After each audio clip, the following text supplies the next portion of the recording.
Queer History, Episode 4, Forbidden Desires, the Renaissance and Reformation. Florence, April 1476. The sun is warm, the streets are humming, but inside the Palazzo della Signoria, something colder is unfolding. A young man, just 24 years old, is arrested. His name is Leonardo da Vinci. The charge, sodomy. This wasn't a quiet rumor, nor a slap on the wrist. In Renaissance Florence, sodomy wasn't just illegal, it was a mortal sin, criminal offense, and a stain that could destroy your life. And this wasn't just about one man. Leonardo was arrested along with several others, accused of having relationships with a known male sex worker. The accusation came anonymously, dropped into a wooden chest bolted to the palace wall. They called it the tamburo, the drum.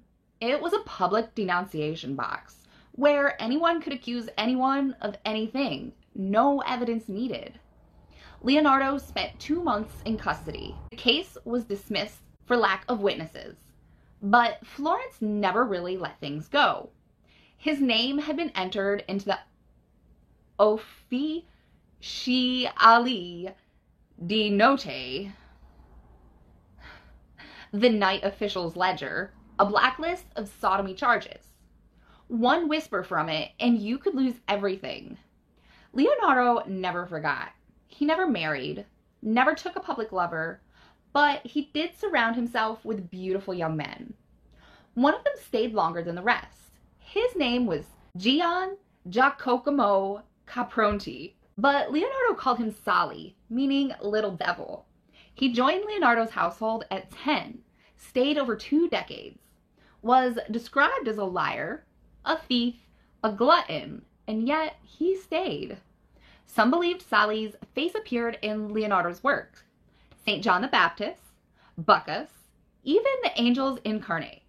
A private sketch of a nude male angel with a very visible erection, drawn by Leonardo himself. When Leonardo died, he left Sali his vineyard and, according to some accounts, the Mona Lisa. Because love isn't always tidy, and queerness, it's rarely gentle.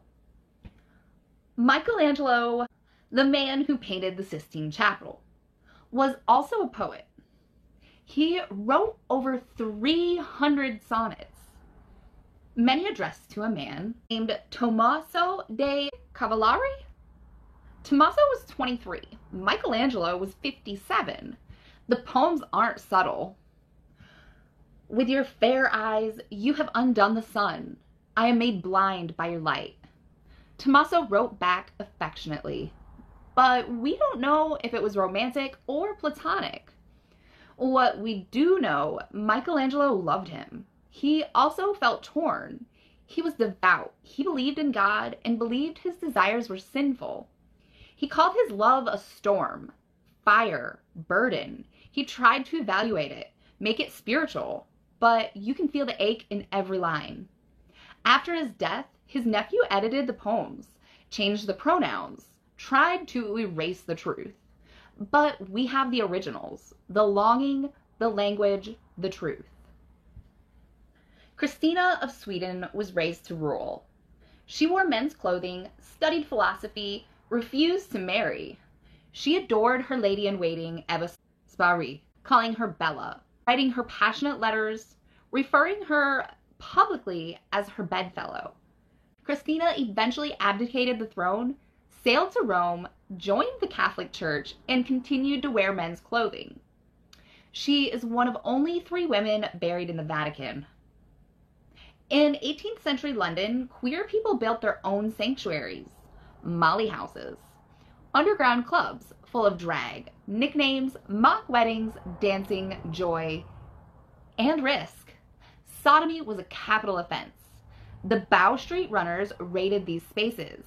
People were hanged, but the molly houses came back again and again and again because joy doesn't die easy. Long before that, 2 Roman soldiers named Sergius and Bacchus were arrested for being Christians, tortured, martyred. The earliest biography calls them Aristae, lovers. They were saints, worshipped in churches, depicted holding hands. Even as the church condoned queerness, it canonized them. Sister Bernetta Carlini claimed visions from God. The church believed her until they found out she'd been having sex with another nun. She said it was a spirit possessing her. The records are explicit, embarrassingly detailed, and real. She was stripped of power, imprisoned, and forgotten, but not by us. William Shakespeare wrote over 150 sonnets, nearly half addressed to a young man. Sonnet 20. A woman's face with nature's own hand painted, hast thou, the master mistress of my passion. Historians have debated for centuries, but anyone with a queer heart knows that is a confession. King James I of England, the man behind King James Bible, wrote love letters to George Villiers. I desire only to live in your heart and die in your arms. He made Villiers a duke, lavished him with gifts, and called him his wife. Was it romantic? Political? Queer? Yes, Giovanni Antonio Brazzi, better known as Second El Dahoma, was a flamboyant Renaissance painter. He painted sensual nudes, wore satin robes, kept exotic pets, and signed his art Second Sodoma, a slurred turn to a signature. He didn't survive in spite of queerness. He succeeded because he owned it. So, what did we learn from all of this? That queer people have always existed, not just as whispers in the margins, but as saints, rulers, poets, lovers, rebels, and survivors. We've lived behind masks, between metaphors, in sonnets, under robes, in midnight letters, and in oil and ash. Even when the world said no, we said, watch us. We loved, we wrote, we resisted. Because survival, that is an art form. And queerness, it's a masterpiece.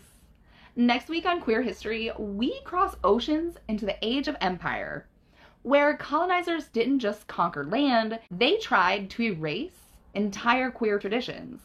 But indigenous resistance kept those stories alive, and we're here to tell them. So, if you like this episode, make sure to subscribe, leave a comment, and share it with someone who loves untold history, because this isn't just queer history, it's human history, and we're just getting started.